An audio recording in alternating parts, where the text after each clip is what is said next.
Olá, bem-vindo à segunda videoaula do curso online sobre Previdência oferecido pela Rede Previdência. E antes de começar, hoje eu gostaria de falar do projeto Rede Previdência. Nós lançaremos agora no começo de abril uma rede social focada em Previdência. Não é uma rede social para questões pessoais, é uma rede social para questões profissionais, para interagir, para formar e para informar os profissionais. E o curso online é parte desse processo, é o pontapé inicial, etapa preparatória. Teremos hoje a nossa segunda videoaula. Lembrando que já estão disponíveis na nossa Rede Previdência 3 textos e a primeira videoaula. Você vai clicar em www.redeprevidencia.com.br e lá em cima você vai encontrar curso online. É só clicar lá e você vai ter esse cardápio à sua disposição. Na aula de ontem nós conversamos sobre a estrutura previdenciária brasileira, tentando entender basicamente como é que ela funciona.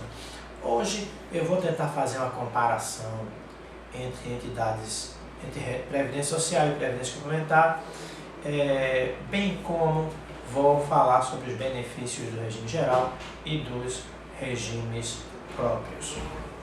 Bem, Previdência Social, formada pelo RGPS e RPPS. Previdência Complementar, formada pela ZFPC e pela ZAPC. Quais as diferenças? Para começar, Previdência Social é obrigatória, Previdência Complementar é facultativa. Nós que trabalhamos não temos opção. Nós temos que nos vincular a um regime de previdência social, seja o regime geral, sejam os regimes próprios. Em relação à previdência complementar, existe a opção. Nós podemos ou não adquirir planos nas entidades abertas no mercado, como nós também, se cumprirmos determinados requisitos, podemos aderir a uma entidade fechada de previdência complementar. A adesão não é compulsória. Na Previdência Social, você se vinculou ao seu trabalho, todos os direitos e obrigações incidem sobre você automaticamente por força normativa, por força de lei, por força da própria Constituição. Você começou a trabalhar, é obrigado a contribuir para o regime geral, para o regime próprio, você tem direitos, você não escolhe, né? Então, a segunda característica que a doutrina costuma estabelecer é que é institucional, em contraponto à previdência complementar, que é contratual, é o contrato que inicia o vínculo. Você só adere à previdência complementar, seja aberta, seja fechada, pela assinatura do contrato. E as normas contratuais têm uma grande influência sobre sua relação. É verdade que existem normas nacionais, que existem determinações do Ministério da Previdência, mas o contrato tem uma força que no regime próprio não tem. Terceira diferença: o regime geral, a Previdência Social, a contribuição é de natureza tributária. A contribuição previdenciária é tributo, é uma espécie de tributo, essa é a opinião da esmagadora maioria da doutrina. Já na Previdência Complementar, você vai encontrar a relação de consumo com as entidades abertas, você vai encontrar até uma relação acessória, a relação de trabalho em alguns casos, né? Mas, sim, e uma última diferença, a quarta diferença: enquanto as entidades da Previdência Social, tanto geral quanto próprio, são de natureza pública, as entidades da Previdência Complementar são de natureza privada.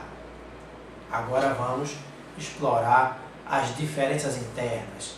O regime geral e os regimes próprios têm suas diferenças, né? A primeira, eu já observei na aula passada: o segurado, enquanto no regime próprio é o cargo efetivo, nos demais, todos os outros vínculos vão para o regime geral, né? Os benefícios, enquanto a Lei 8213 define os benefícios do regime geral, os regimes próprios têm o seu próprio elenco de benefícios. As entidades gestoras são diferentes. O próprio critério de cálculo dos benefícios no regime geral existe fator previdenciário, Nos regimes próprios não existe fator previdenciário. Isso é melhor ou pior? Tanto faz. Sabe por quê? Porque nos regimes próprios existe idade mínima, você não se aposenta antes daquela idade. Então, enquanto no regime geral você se aposenta, pode se aposentar antes dos 60 anos, por exemplo, e aí o fator previdenciário vai colocar para baixo o seu benefício, nos regimes próprios acontece o contrário. Né? Você não consegue se aposentar antes, mesmo que tenha contribuído por mais de 35 anos. Vamos para a previdência complementar agora. Quais as diferenças? Bom, o fato de uma ser fechada e outra ser aberta já é uma grande diferença. Uma vende-se livremente no mercado, a outra a um determinado grupo. A outra característica, as duas são geridas por entidades privadas. Mas as entidades fechadas não têm fins lucrativos, enquanto as entidades abertas têm sim fins lucrativos. Então, essa natureza de uma ser lucrativa e outra não ser promove muitas diferenças. Enquanto na ZFPC nós teremos fundações, a entidade gestora é definida por lei como uma fundação, as entidades abertas serão sociedades anônimas. Né? Bom, mas nos nossos textos, nos textos desta semana, a gente vai ver também um início de estudo sobre a Previdência Social, sobre os benefícios da Previdência Social. E é com esse assunto que eu queria concluir o nosso encontro de hoje. O regime geral de Previdência Social e os regimes próprios têm os seus próprios benefícios. Quais os benefícios do regime geral? Vou te dizer antes a fonte, onde encontrá-los. Constituição Federal, artigo 201 e Lei 8213, artigo 18. Você verá que no nosso texto isto é posto, que na Constituição Federal, artigo 201, você vai encontrar o benefício de forma genérica, não muito claro. O elenco, claro, bem definido, você vai encontrar no artigo 18 da Lei 8213. No artigo 18 você vai ver que existem benefícios que são garantidos ao segurado, ou ao dependente, ou a ambos. Benefícios concedidos apenas ao segurado. Aposentadoria por invalidez, aposentadoria por tempo de contribuição, por invalidez compulsória, aposentadoria especial, né? Auxílio-doença, são benefícios que acontecem com o segurado. Benefícios que só são concedidos aos dependentes. Pensão por morte, evidentemente. Né? Somente o segurado pode, o dependente pode gozar uma pensão por morte. Auxílio-reclusão, sim, porque o auxílio-reclusão não é direcionado ao segurado. É a família do segurado enquanto o segurado está recluso. Mas existem benefícios também que são elencados, são direcionados a ambos, como por exemplo o serviço social e, na verdade, o segundo caso, a reabilitação profissional. Então, vai lá, dá uma lidinha no artigo 18, você vai ver o elenco de benefícios que depois nós aqui vamos tratar sobre eles também nas próximas aulas. Em relação aos regimes próprios, aí isso requer um estudo mais detalhado. É preciso observar alguns detalhes. Primeiro detalhe, onde serão definidos os benefícios do regime próprio? Né? Como serão definidos? Por lei.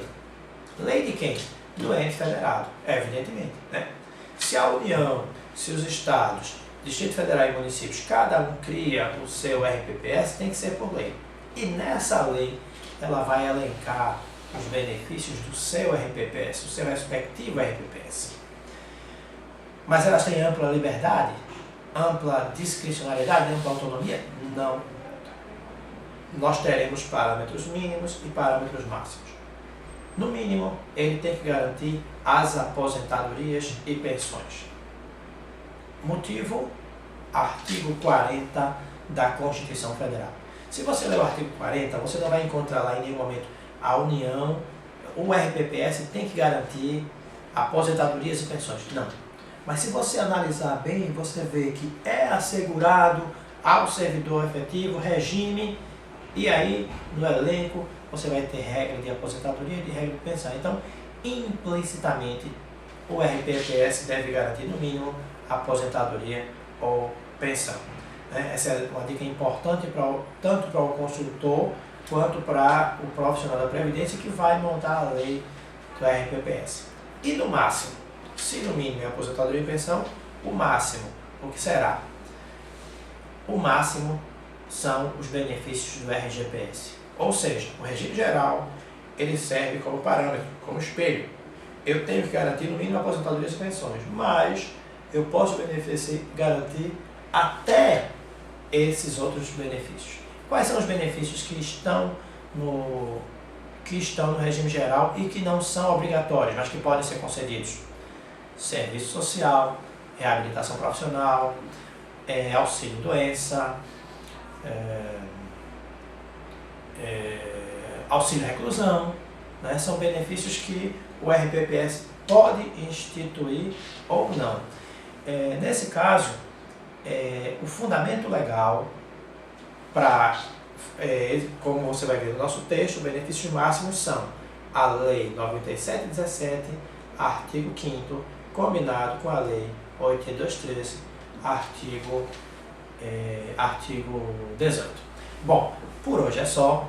Tenha um bom final de semana. Aproveite o final de semana para pegar o assunto que não conseguiu estudar na semana, né, para que a gente possa começar a próxima semana bem, aprofundando o estudo da nossa Previdência. Bom final de semana.